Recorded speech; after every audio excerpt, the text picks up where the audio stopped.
Hear those beats, Cliff? Club Dub is open. Club Dub. Is that techno? EDM. EDM. House, whatever you want to call it. We're watching Postgame Live, presented by Yuengling, America's oldest brewery. Hey, Bombskis are back in the mix. Ooh. Michael Bush gets it started. Matt Shaw have a second half. I mean, since the All-Star break, he has been one of the best hitters really in all of baseball. Daniel Palencia, 9 pitches, all strikes, 6 of them 101 plus. You think that guy wanted the win? He certainly sealed the deal, his 16th save on the season. Welcome on in, as promised. Cubs Postgame Live, presented by Yuengling, Elise Menaker, Cliff Floyd. And Cliff, I mean, the one guy you didn't see in that highlight, Cade Horton. What another great outing from him. He's just been so good, so consistent, lights out. Yeah, 8 strikeouts, right? When you think about this Blue Jay team, they don't strike out. I mean, their offense has the lowest K rate in all of baseball this year. So when you think about him and going out there and having 8 punches, it's the location of the fastball. Everything that he threw, upstairs either had a rink on it or it was elevated enough with the velocity to keep these guys off balance all single night. And when you look at these swings from this Jays team, they're not used to seeing this type of mixture, right? They really attack right-handers. And when you look at his mixture of what he's done tonight, the first at bat through the third, this is how you are sustainable in the big leagues for a long time, able to make the changes. And when you look at the sweeper playing effect in the third time through, this is all on before he got out the game. Miguel Amaya saying, hey, we have to make some of these adjustments to these guys or they will hone in on something and attack you and beat you. He got away with that pitch to Vladimir Guerrero Jr., who just missed, going deep. But the one thing is it didn't go out. It was caught. So all the things you look at, and that was a 3-0 count, by the way, that he tried to bridge him on. That's the only thing he gave them, was when he got behind in the count, he had to throw a fastball, and Vlad almost got him. But they were trying to ambush him early. Yeah. They were saying, hey, man, we don't want to wait around for strikes. Well, listen, when you have a hitters meeting and then you have the video and it's showing that curveball that's 12-6 or the sweeper or however you want to, chalk it up, it's not getting to it. Right? He's going to throw it. It's been an out pitch for him for the last 5 or 6 starts. And when it's come out the fingertips, it's strong. Yeah. So they tried to ambush him early in the counts. And when he was able to, maneuver that fastball the way he wanted to, they had no shot. Yeah, I mean, he's talked about how he feels so much better with the fastball. So you can see there in the graphic how he's using that early to set himself up. But it's not something, like you're saying, to keep the hitters off balance, to stay unpredictable throughout the start. He says, okay, I'm going to give that to you. And now second time through, I'm going to show you my other stuff, the secondary stuff. You know how hard that is for a youngster to stay unpredictable? It's what you have never had to do. In the minors, you can get away with 97, 98, just right down the middle. These guys, the minor leaguers, they might 1 or 2 might hit it, but not 4 or 5, not consistently. So when we talk about, and I just want to, just real quick, when we talk with Ben Brown, it's like you don't get away with the fastball right down the middle of the plate. It just doesn't happen. If you watch Cade tonight, everything about what he threw up to the plate had some movement on it, and the location of it was he was getting strikes. I know when you look at his strikes to balls, it's not overwhelming tonight, but he threw enough to have a phenomenal start, and it was absolutely fun to watch him do his thing. To really reiterate your point, Mason Miller, 104, someone who hit that one out? Like, right? Yes. Right down the middle. Right. So velocity, it wins a lot. It's very valued in this game. But like you're highlighting, what's making Cade so effective? He's actually got decent velocity, good velocity, but he has good stuff, and he knows how to use it, and he's confident with it. And you know what? Back to Mason Miller. That's a great point, at least. The next night, he faced Gurriel again. Okay, it was Gurriel. And he can't, you know what he did? He went all speed again. Yes, that's right. You know what I mean? So this is how the game is played. It's the cat and mouse. But when you're watching Cade go out there and dissect the way he did today, it was more of him just saying, hey, man, whatever he came out of the bullpen to start the game, it was, in my mind, I could see him out there going, y'all have no shot today. I know y'all destroy right-handers. I know y'all don't strike out much. But my stuff is going to play, and it showed. He pretty much said he's going to stop the bleeding, and I'm just speculating. We didn't talk to him, but he had that mentality of going out there and stopping the bleeding of this, what we've been talking about the last couple of nights, and it showed. Yeah, he's just a really good competitor who believes in himself. Ooh, yeah. And I think he knows that I'm not going to be out there long, but the time that I am out there, I want to make it the best it can be, and I want to be lights out. Yeah. And so he's really making the most of his opportunity. And I think he's helping himself for even later in the season. By being so effective now, he's saving himself, as they all are, this whole team effort with him, so that later he can be used in the most effective way. I agree with that. Man, he's been good. You know who else has been really good? Who's that? Matt Shaw. Yeah. Man, the offense. We've seen the defense. The offense is coming along. It's our lottery fast play of the game presented by the Fast Play. Download the Illinois Lottery app to play today. Matt Shaw. Hey, second run of the game. A solo shot in the 5th. Michael Bush got the guys on the board in the 3rd. And so, Matt Shaw, I mean, don't stop. Can't stop, won't stop. He is doing good things. Talk about confidence, right? Like, that's been there since the All-Star break. So, slugging percentage leader since the All-Star break. How about that? With Shohei Ohtani. You're ahead of him. We've been talking about that Nick Kurtz kid. He's a stud. Yeah. You know, Shea Langelier. Like, I mean, when you look at this board, you know, I'm just so happy for Matty. I really am. I mean, he's going through a ton. I mean, you talk about the biggest roller coaster you could possibly be on, as far as roller coaster. You know, what he had to go through. But the way he stand on his legs, the way he went out and got that split from Gossman, like all these things. And by the way, I know we're not going to show it. There's probably no reason to show it. That last at bat when he just missed that off-speed pitch, I'm trying to tell you, that pitch was he just missed hitting that ball to Ottawa. We talked about the capital of Canada. He just missed hitting that ball out. I mean, he's just on everything. And it's just fun. When I always say a swing, that swing is coming off with conviction, with everything that you want to be as far as a swing, to not feeling like you're yourself, right? When you're not feeling like yourself, you're feeling for the baseball. You're not sure what you're doing up there.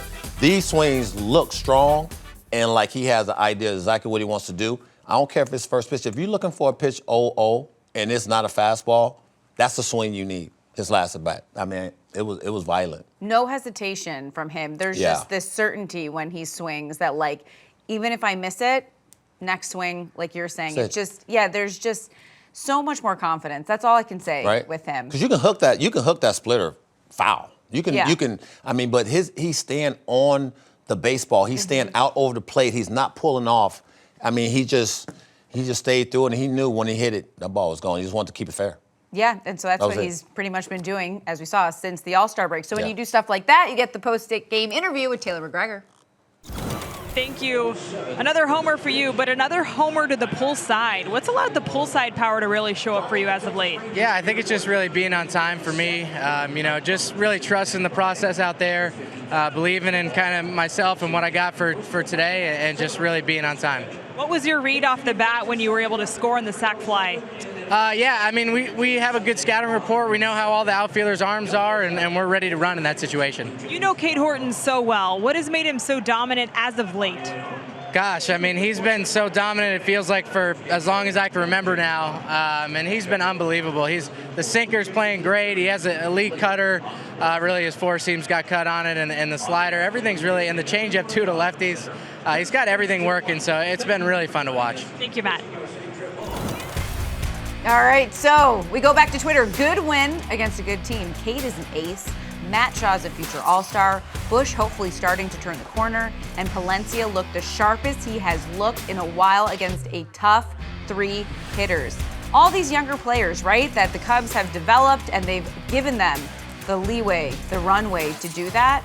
And now you're seeing the results. Michael Bush has been pretty consistent since coming over to the Cubs. He's done really well. Matt Shaw, you see the ups and downs, but now it's more up. Just like the tweet was highlighting, Palencia coming into his own. And so on and on you go. Well, I think the big thing with Michael Bush is, Craig is saying, hey, we feel like you can ignite this team and might be 1-0 early in the game with the way you swing the bat. So when you look at this at bat early in the game, this is all I was talking about, when I was talking pregame, is going, hey, man, you got to get in a position where now he has to come to you. This is ball 2 from, Kevin Gossman. And now you're 3-0. So are you going to hack? No, but listen, the one thing I'm looking at is you're not going to come back twice and get me. You gave me a chance to see where you want to get me out or where you think you can get me out. This ball's off the plate in. He keeps his hands in. He doesn't try to do too much. And he just puts a nice, real crisp swing on it. And there you go. You get the boys on the board 1-0, and you can feel a little relief. It's not everything, but now you're 1-0 on the road. And you can let decade settle in a little bit as he did, I just love the swing from him. But it's all about counts. It's all about getting yourself in really good counts, and it's hard to do. It's not the easiest thing to do to get yourself in hitters' counts all the time. But when these are balls out the hand, you have to take them. Mm-hmm. They just are not going to allow you, to go up there and you fight every time you're in the box. Boy, you're going to be mentally drained, by the time, you get your third or fourth at bat. So allow yourself to relax and get it, and nothing wrong with getting into the bat. It's just you have to be able to take these balls that are balls out the hand. Mm-hmm. That's baseball, right? So the game slowed down. It seems to slow down for you at times when those things happen, and it slowed down for Michael Busch, and he was able to capitalize. He never presses at the plate, and I think that is just one thing. As consistent as he is, I feel like that's a way that you can describe his at-bats, where there's no panic, he's very under control, he makes adjustments, and then you can see results like that. Like, he always believes it'll be there. If it's not there today, it'll be there tomorrow. If it's not there tomorrow, it'll be there the next day. 162 games. Can you imagine every day thinking, oh my gosh, I'm never going to get a hit again? Sometimes it can feel that way. Oh, it has a lot more than it should have. So it can be there. There was a turning point in this game that, yes, it's great that the Cubs got the win. There was also a very tough moment to watch because Miguel Amaya played his first game coming off the IL. He was behind the plate. In this case, he was at the plate, running down the line, and he suffers just a terrible injury. You really feel for him at this point in his career. So it's the top of the eighth, and this is the ball that he hits. He's giving it his all, running down the line, wants to be safe. He hyperextends, and this is just a really tough scene to watch. This is someone who has battled injuries throughout his entire career. He stayed down on the ground. He was carted off the field. We're still waiting for updates to know exactly what's going on. The emotion that you see from him really says it all. You just can't help but feel for him. This is someone who from 2020 to 2023, Cliff, played in 63 minor league games, all because of injuries. So he's finally been coming back, feeling healthy. He deals with the oblique, comes back. And that was really, really hard to watch because you really feel for a younger player like him, and you saw just how much it was affecting him. Yeah, you don't really know the behind the scenes stuff until you've been, there, right? And so I think, when you look at, your boys showing love and Justin Steele, sending out a tweet, it just shows you how much, guys work and get themselves through. And it's tough because you grind so much in the off season, and then you get to the season and you don't know what's going to happen. You don't know how it is going to pan out, but you hope for the best always. And injuries are part of the game. It's just a matter of how long you're going to miss and how long until you get back out there. You feel bad because you're talking. This is coming from a guy that's got hurt his whole career, right? Yeah. And I fought every single time. And tears that you see from Amaya is. It was heartbreaking. It breaks your heart based on the fact that you know how hard it is to play here, right? And opportunities don't come here often. They just don't, right? Like, it's just, you don't just get handed a big league job and go, hey, play as long as you want, then hand us a jersey and go home. You want to exalt every opportunity to be great. Yeah. And when injuries are part of the game, it just takes away the fun part of winning the game and us talking positive about a dub. Yeah, like Justin Steele was saying, who's currently injured and going through it. He knows exactly what it's like for his teammate. And for more on this, let's hear from manager Craig Counsell. Can we start? Do you have an update on Miguel Amaya? Yeah, left ankle sprain. X-rays were taken, negative on the X-rays, which is great. I'm a little concerned, obviously, at the time of the injury, but. Yeah, it's swollen up pretty good already. It's an IL, so it's a bad break, bad luck, unfortunately, and we're gonna miss him. Just what is that moment like when you walk over and see how much pain he's in? I mean, you're hoping kind of it was just a collision or a scare, and that just kind of scared him, but it was pretty clear after 20 seconds that he either sprained it or worse. It was you knew something was pretty seriously wrong pretty quickly. Can you kind of say about maybe in that situation, he's trying to help the team bunting, legging in a single there? Yeah, I mean it's just a weird baseball play where the trying to beat out a single and the ball and him and the throw are arriving at the same time and two big men and there's a collision. Kate Horton, 8 strikeouts, career high for him against a team that doesn't strike out a lot. Yeah. What did you think of the way? Well, I think this is the hardest team to strike out in baseball. And so, what he did to a very good lineup is just a continuation of what we've seen this month or this past month.